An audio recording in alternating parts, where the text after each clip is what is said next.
they met. Yes, that was against William's wishes, but there was no sense that I'm getting that Charles laid out the red carpet for Harry. Can you imagine it? Flying across the entire Atlantic, dressing up in your best suit for tea at Clarence's house, only to walk out with nothing more than the taste of lukewarm tea on your tongue. That's exactly what just happened to Prince Harry. His so-called royal comeback turned into the most humiliating tea party in recent memory. These two images from Meghan's mole side by side show why Harry looked so miserable on leaving Clarence's house. And of course, the internet is eating this alive. Multiple outlets confirm it. This wasn't just another casual meet and greet. This was Harry's first face-to-face sit-down with King Charles in over a year. But ever since he hooked up with Meghan, he has spectacularly lost his popularity. He seems to be obsessed with getting it back. A long-awaited peace talk that barely made it past the 55-minute mark. This meeting actually went for a much shorter period than what the rest of the mainstream media is reporting. People online are roasting it mercilessly. They're calling it less a royal meeting and more like a bad speed date where both parties couldn't wait to leave. Harry, who ended up apologizing to the king, not the other way round. Public opinion? Absolutely savage. Memes are everywhere. One viral caption said it best. Harry came for the crown but left with crumbs. Ouch doesn't even begin to cover it. I'll tell you the real reason. It's all a PR stunt. And here's where it gets shocking. Reports claim that of those 55 minutes, the private chat between father and son lasted under 20 minutes. Yes, less time than it takes to order coffee at Starbucks. The feud between William and Harry is as bitter as ever. By the time the biscuits were even set on the table, their so-called reunion was already circling the drain. William at one point within 7 miles of his brother, so near and yet so far, refusing to see him. But the jaw-dropping part wasn't the length, it was the fallout. Headlines everywhere are buzzing with claims that Harry walked out empty-handed, furious after demanding support, titles, and even security, only to be met with cold silence. He didn't leave with favors. He left with another PR disaster. They know that once King William is King William, that they're done, that they're completely cut off. And the question everyone's whispering is brutal. Did King Charles just slam shut Harry's last shot at reconciliation? Or worse, did Harry foolishly walk straight into a royal trap? Those 55 minutes could end up rewriting the Sussex saga entirely. Yes, they met, but King Charles gave Harry the cold shoulder with no special treatment. Because let's not kid ourselves. They called it a private tea, but this was no cozy catch-up. Clarence's house insiders paint the scene like something out of a spy thriller. Security swarmed the gates, cameras were covered. Staff shuffled around in eerie silence, as though they knew this wasn't tea. It was a ticking time bomb. I mean, him and Meghan had this really flash new PR team over in LA who were trying to make all these meetings happen. And again, the meeting, still just 55 minutes. That's less than an episode of The Crown. At least Netflix gives us cliffhangers. In reality, Harry barely got 20 minutes of FaceTime with his father. The rest, all protocols, security checks, and awkward dead air. This is the sort of meeting that the king does with strangers. It's not the sort of meeting that he does with loved ones. The internet couldn't resist the roast. This wasn't a royal summit, one post sneered. It was like waiting in line at the DMV, but with fancier wallpaper.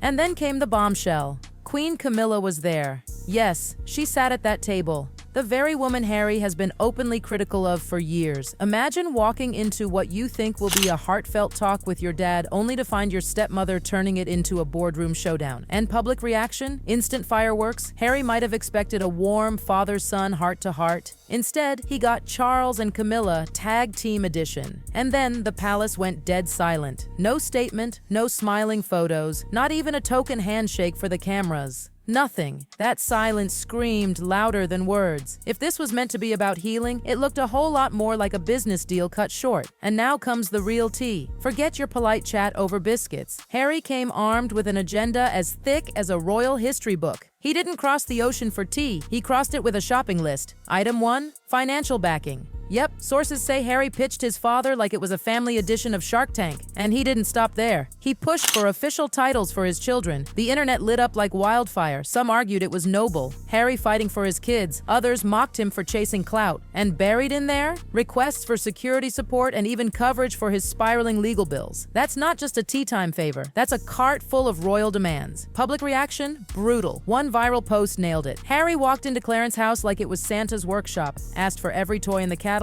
then sulked when the sleigh came back empty. But here's where jaws really dropped. Harry lays out this royal wish list, and King Charles? Ice cold.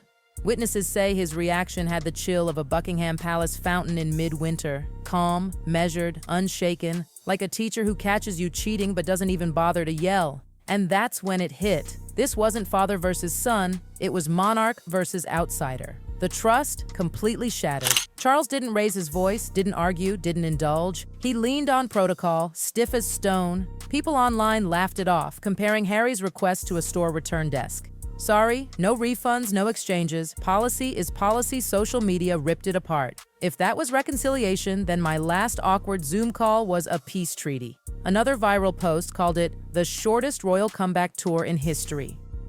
Commentators quickly caught on. Charles didn't need to say anything. His silence was the genius PR move. By letting Harry storm out alone, the king's image only grew steadier while Harry's looked weaker than ever. Commentators compared it to a chess match. Harry rushed in, making bold, desperate moves. Charles barely moved at all, but trapped him anyway. One viral post put it best. You can't out-drama an institution that's been perfecting drama for centuries. Because these moments, they don't just fill tabloids for a week. They stick. They define.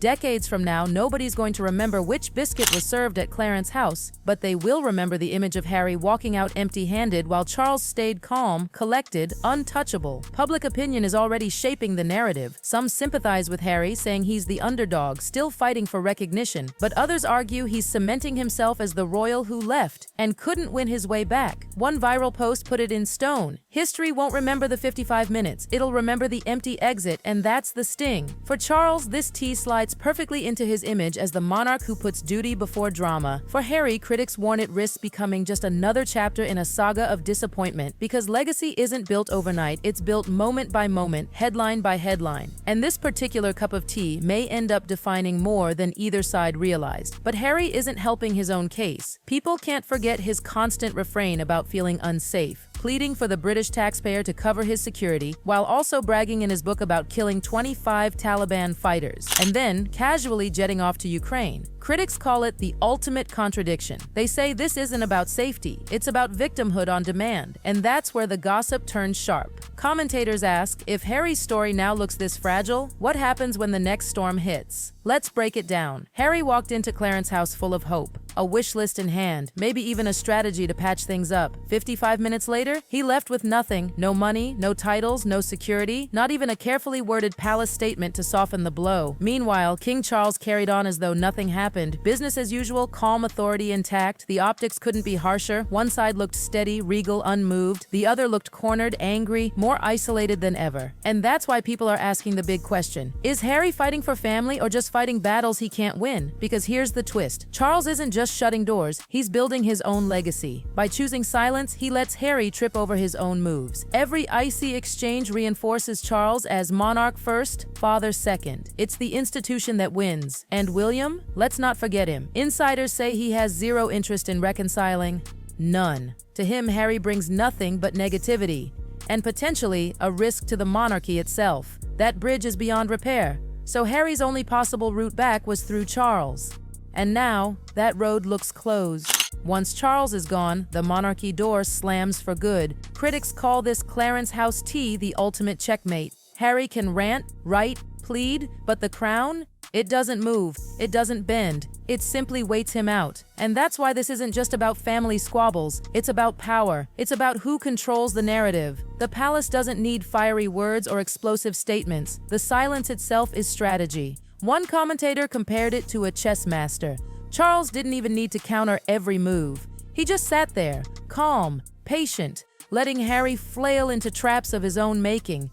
Meanwhile, the public conversation is merciless. Memes brand Harry as desperate, scrambling for validation. Comment threads frame him as the eternal outsider, fighting ghosts he'll never beat. And yet for Charles, every photo, every calm exit reinforces his image as monarch of continuity. Stoic, untouchable, silent, but powerful. This meeting wasn't tea. It was the crown quietly reminding Harry, you don't control the story, we do. And that's why the legacy will cut so deep, because history will always circle back to this. Harry walked into Clarence House with big demands and big hopes. 55 minutes later, he walked out with none of it, and the crown? The crown didn't even blink. But here's the twist nobody's ignoring, Meghan. Because when Harry walked out empty-handed, the fallout didn't just stop with him, it splashed all over Meghan and by extension, their entire brand. Commentators pointed out the obvious. Without access to the palace, their golden storyline starts to rust. Platforms like Netflix and Spotify thrive on drama, exclusivity, inside scoops. Without that, their Sussex empire looks more like a reality show where nothing ever happens.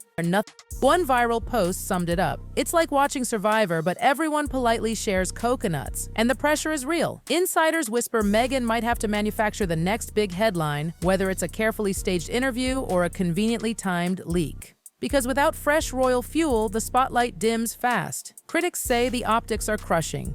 Every request denied.